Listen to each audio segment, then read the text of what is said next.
এই গাছের একটা ভয়াবহ প্রতিক্রিয়া কিন্তু আছে, যেটা আমরা অনেকেই জানি না।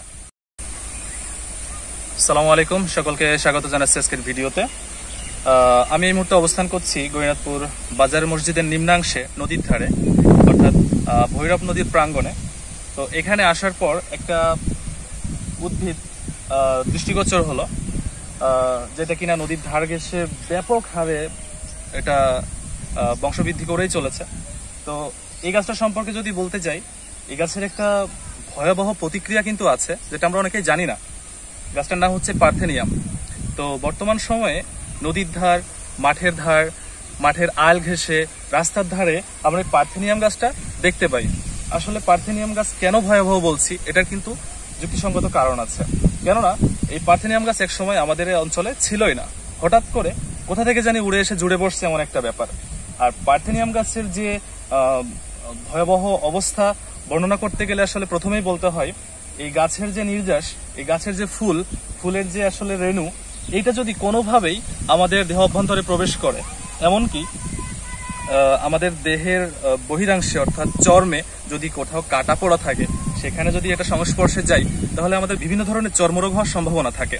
আর অন্যদিকে এর যে রেণুর অংশ, এটা বাতাসে উড়ে আমাদের মুখ কিংবা নাক থেকে যদি আমাদের দেহ অভ্যন্তরে প্রবেশ করে, তাহলে আমাদের দেহের ভেতর অংশে বিভিন্ন ধরনের জটিল রোগ হতে পারে, তার মধ্যে ক্যান্সার অন্যতম।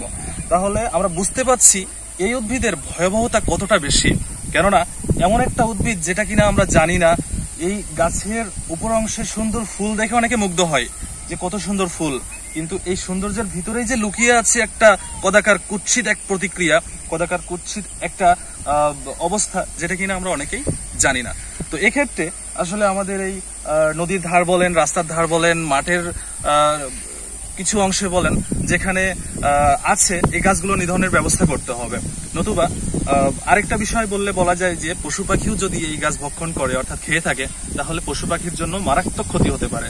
সেটা বলা যেতে পারে যার দেহের ভিতরের অংশে যে কোনো জটিল কুটিল রোগ, কিংবা পশু পাখি একটা পর্যায়ে এই উদ্ভিদের প্রতিক্রিয়াতে মারাও যেতে পারে।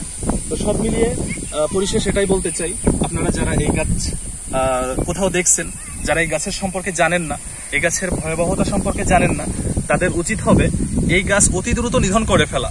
এটার কোনো ভালো দিক নেই, এটার কোনো সুফল নেই, এটা আমাদের জন্য কোনো উপকার বয়ে আনতে পারে না। তো সব মিলিয়ে যেখানে গাছটার অবস্থান আছে, আমরা সম্মিলিতভাবে উদ্যোগ নিতে পারি এই গাছটা নির্মূলে বিনাশ করা।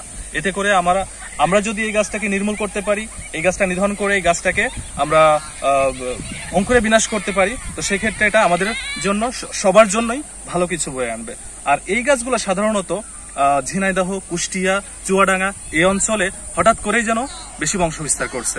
আর এটা যে কোনো ফসল থেকে এই পার্থেনিয়াম গাছটা প্রতিকূল পরিস্থিতিতে, প্রতিকূল পরিবেশে অতি দ্রুত বংশ বিস্তার করতে পারে।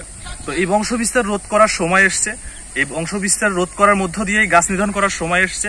আসুন আমরা সজাগ হই, এই পার্থেনিয়াম গাছ সম্পর্কে জানি, এবং এই গাছটা নিধন করে আমরা আমাদের পরিবেশটাকে বসবাসের উপযুক্ত করে রাখি। আশা করি সবাই আমার এই উদ্যোগের সাথে থাকবেন, আর আপনারা এ ব্যাপারে সজাগ হয়ে এই পার্থেনিয়াম গাছটা নিধন করার চেষ্টা করবেন। সকলের প্রতি শুভকামনা রেখে শেষ করছি আজকের ভিডিও। সালাম। দৈনিক ঝিনেদার কাগজ, সত্যের আলোই সুন্দর।